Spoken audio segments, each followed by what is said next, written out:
ನಮಸ್ತೆ ಎಲ್ಲರಿಗೂ. ನಾನು ನಿಮ್ಮ doctor Archana Hosmath, ayurvedic gynaecologist, came with new topic which may cause infertility.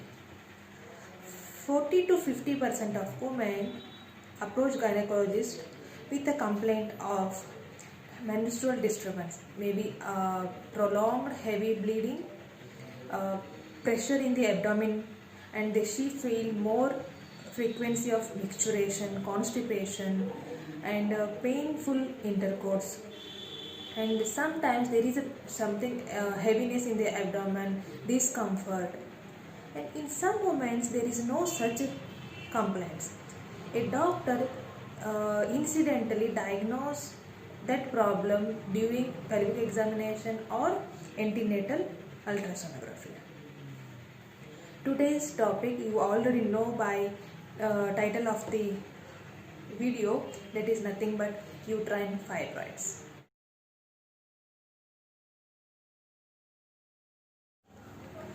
Let me know about a normal uterus. Uterus is a pyriform shaped muscular organ. It has 3 layers from outside to inside: perimetrium, myometrium, and endometrium. There is every month the shedding of endometrium layer is called menstrual cycle or bleeding. The normal duration of the menstrual cycle is 3 to 5 days, and the interval between two menstrual cycle is 28 to 35 days. It is a normal function of the uterus.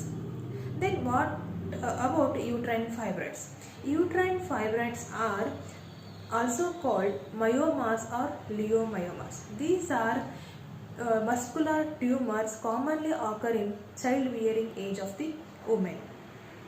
40 to 50% of women are suffer with uterine fibroids, and these are non-cancerous, and these occurs into the cavity or along with the wall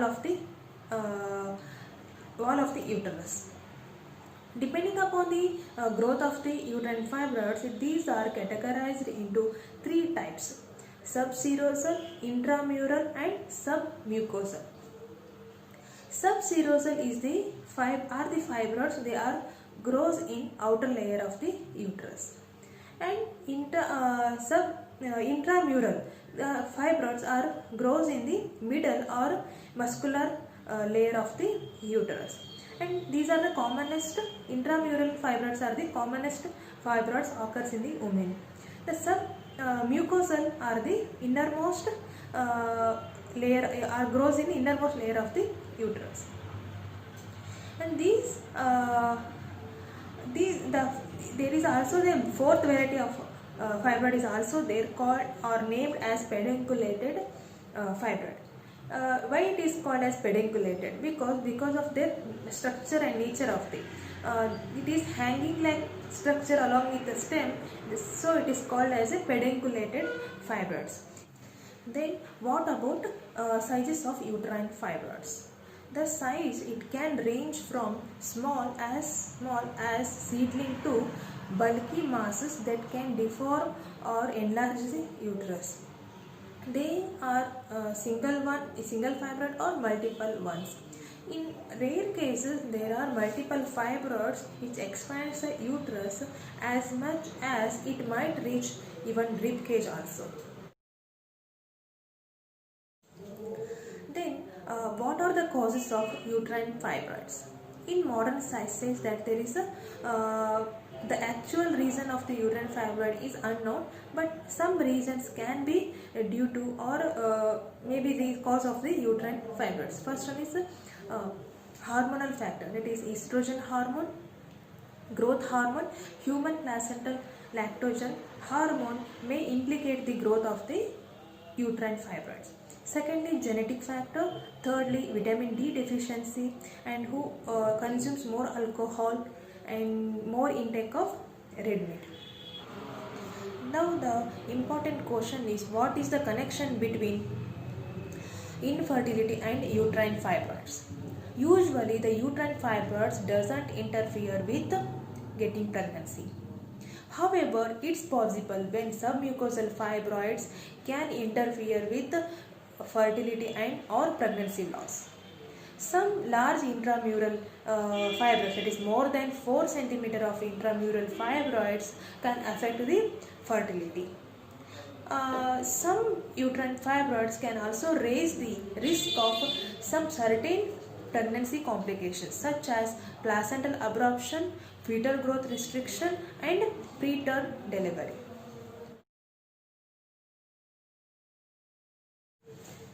In Ayurveda, an ancient text says that the growth which involves muscles and connective tissue, that is called Mamsa Arbuda.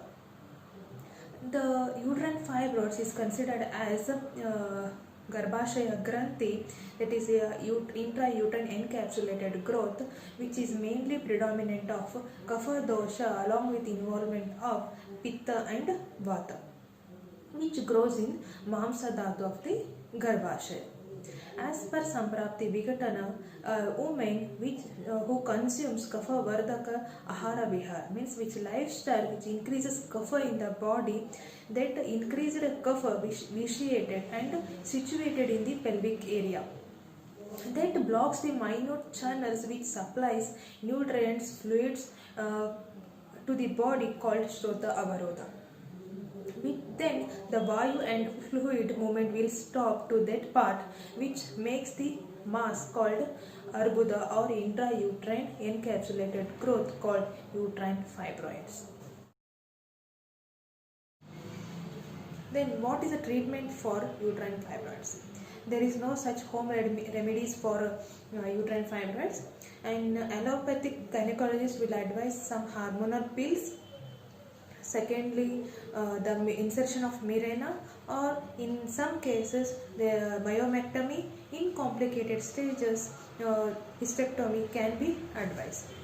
In Ayurveda, the line of treatment is correcting the hormone imbalance with herbal medicines, and Panchakarma will reduce the sizes of uterine fibroids. If in patients which are in complicated stages, sometimes the surgery is the better option than the Ayurveda. But in acute stage, there is also chances with herbal medicines or Ayurvedic medicines, the chances of reducing the sizes of the uterine fibroids and to cure the or any complications of to getting the pregnancy will help you to get normal pregnancy without surgery. Some Ayurvedic herbal medicines are Kanchanara Gugulu, Varunadi Kashaya, and Ashoka Gruta, Chandra Prabhavati, and Shiva Gutika, and Pradarantaka Loha or Pradarantaka Churna, along with some co-prescription, will get rid of uterine fibroids. In Ashtanga Hrudaya mentioned that the Samshodhana Chikitsa, that is Panchakarma Chikitsa, help the Shroto Shodhana, that is cleansing of microchannels, also eradicate the Shroto Avarodha, that is obstruction in the microchannels. Such Ayurvedic, such Panchakarma treatment as Virechana Karma, Yoga Basti, Uttara Basti, and Nasya Karma are beneficial to uterine fibroids. Then about diet who are suffering with uterine fibroids. The diet should detoxify your body, such as garlic, carrots, beets, and drink plenty of water. And the food which contains carotenoids should be added, such as sweet potato, pumpkin, and cantaloupe, and spinach. And vitamin E content foods such as almonds, hazelnuts, wheat germ, and cod liver oil. And green tea, which is act as an antioxidant, which counteract the effect of estrogen. Daily intake of multivitamin should be added in your diet, such as vitamin B, B2, B3, B12, and B6. And vitamin C, D, E, and folic acid should be added in your diet.